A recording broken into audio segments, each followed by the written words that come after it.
तर नमस्कार एकता फॅमिली, जय भगवान, जय गोपीनाथ मित्रांनो.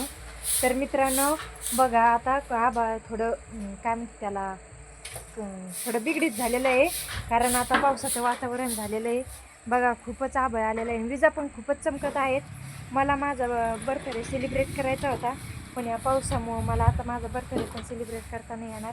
कारण पावसामुळं दुकाने लवकरच लागल्या आणि करायचा होता पण नाही केला. तर मित्रांनो, तुम्ही घरातच बसून राहा, सुरक्षा घ्या. आणि बघा खूपच विजा चमकत आहेत मित्रांनो.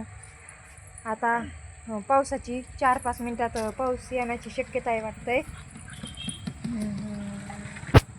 काहीच वेळानंतर आता पावसाचं आगमन होत आहे, त्याच्यासाठी असे टाळ्या वाजून स्वागत करू. बघा आता खूपच वीज चमकत होती, बघा बघा. तर सगळ्यांनी आपण आपली सुरक्षा घ्या आणि कृपया घरातच बसून राहावे. कुणी घराच्या बाहेर पडू नये. जो बाहेर पडन त्याची 100% आंघोळ होईल. तर मित्रांनो, बाय बाय, सुरक्षा घ्या.